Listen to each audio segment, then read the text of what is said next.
မြန်မာစစ်တပ်ကအရာရှိ2ဦးနဲ့စကားများရန်ဖြစ်ခဲ့ကြပြီးနောက်ပဲခူးမြို့ဇိုင်းကလေးတောင်ပိုင်းရက်ကွက်ထဲကိုစစ်သားများဝင်ရောက်ခဲ့ပါတယ်။အဲ့ဒီနောက်စစ်သားများကမစင်မကျင်တနက်နဲ့ပြစ်ခတ်ခဲ့ရာအသက်22နှစ်ရှိတဲ့မောင်အောင်သူဟိန်းနဲ့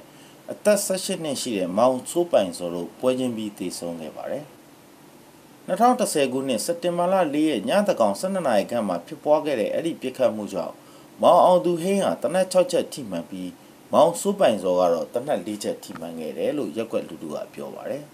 ။တေဆုံးတဲ့အဲ့ဒီလူငယ်2ယောက်ရဲ့အလောင်းတွေကိုပဲခူးမြို့စေယုံကြီးရင်ခွဲရုံမှာထားရှိပြီးဇာပနအခမ်းအနားကိုတော့စက်တင်ဘာလ9ရက်နေ့မှာပြုလုပ်ဖို့အာဏာပိုင်တွေကအမိန့်ပေးခဲ့ပါတယ်။စဉ်းစားကြည့်လေဟုတ်တယ်မလား။ရောဟုတ်ကြနေတာကောင်းတယ်။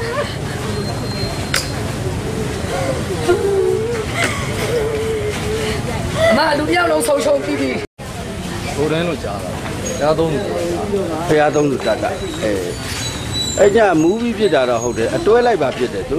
လိုက်အတွဲလိုက်ပြုတ်သွားတာဘယ်နှစ်ယောက်လောက်လာပြီးပြစ်လဲကွာတွေ့လားခြေလေးတော့အဲ့ဒီမှာပြီးရတဲ့ခြေလေးတော့6ယောက်လာ6ယောက်တော့ဆိုင်ကလေးစီးနဲ့လာပြီးတော့ဒီဘောက်ပါကျန်နေခဲ့တယ်ဒီဘောက်ကြီးဘောက်ပါကျန်နေခဲ့တယ်ဟုတ်ပြီနော်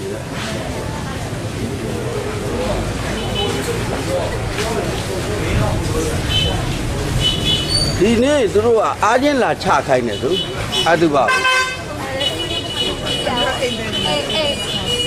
တပီတို့အဲ့ပါရက်ွက်လူကြီးကိုလာညှိခိုင်းလာပြောခိုင်းဒီနေ့ပဲပေါ့နော်စေးရွာပဲချလိုက်ပါတော့ဒီရပဲအဲတမျိုးကတမျိုးမေးပြန်လာတဲ့ဒီကိုစောက်ရတယ်အောင်လို့မေမေကသူ့မီမို့လို့အချစ်ဆုံးမို့လို့အိမ်ပြန်တယ်ပြောင်းတယ်ပြစ်တတ်တာပြီးတော့အခုလူကြီးတွေဘယ်လိုလာပြောလဲသမီးတို့အိမ်တော့ပြန်မတင်နဲ့ပေါ့ဒီစေးရုံပါပဲဒါလည်းချလိုက်ပါပေါ့နော်ဒီနေ့ကိုဒီနေ့အားချင်းချခိုင်းတယ်ပေါ့အဲ့လိုတဘောဒီနေ့ချတဲ့တင်တဲ့တဘောမျိုးပေါ့အဲ့ဒါသမီးတို့သူလေးများမှဖြစ်တာဆိုတော့ဟိုကျမတို့အမေရလည်းဖုန်းအမေရလည်းဒီမှာမရှိဘူးလေဟိုရှမ်းဒီဟိုအင်းထဲမှာအားကြောင့်မို့မအေရောအဖွားရောစောက်ပြတယ်ဆိုပြီးတော့ကျမတို့ဒီလိုမြေတားရက်ခံထားတယ်4ပေါက်တော့6ပေါက်တော့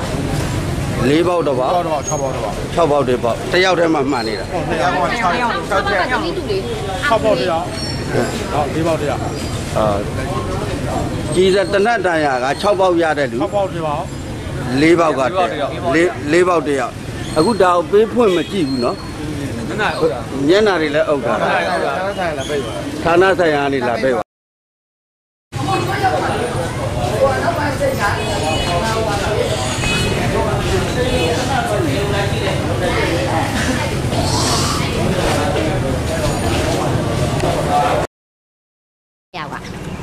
ဒီတဲထဲမှာ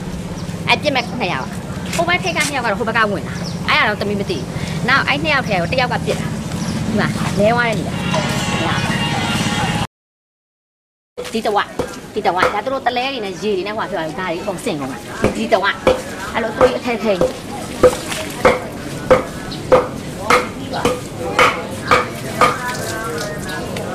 အားကြတော့သူတို့ဗာအဲ့ဒီငွေနောက်ခေါ်ရမယ်ဆိုတော့လေ2ချက်ကြော်လောက်မှာစိတ်ကားပေါ့သူတို့အဲ့ကလေး2ယောက်တင်တော့အဲ့ရကြတယ်တွေးဟိုဒါရေချမ်းလိုက်လို့အဲ့လိုပြန့်သွားကလေးလေးကဟိုမှာမှောက်ဖို့အဲ့ဒါပဲတပီးတို့နောက်ကြတော့ဒီမြလန်းထိတ်ကရောဝလုံးနဲ့တားပြီးတော့တမီးတို့ဒီကိုပေးဖို့ဝင်တော့အဲ့ကြည့်ကျင်တဲ့လူတွေကဟိုဘက်ကရောပတ်ပြီးလာကြည့်ကြတမီးကတော့ဝင်လို့မရတော့တင်သွားတော့မှာပဲစိတ်ကားပေါ့ဟိုတင်သွားတော့မှာပဲတမီးကနန်းကြားကြည့်ကြအဲ့နန်းကြားရောဗဟိုကလေ2ယောက်ကဝင်ပြီးတော့တနက်နဲ့ချိန်ပြီးဖြစ်တယ်ဒီက2ယောက်ကတနက်နဲ့ချိန်အားလုံးသူတို့လာ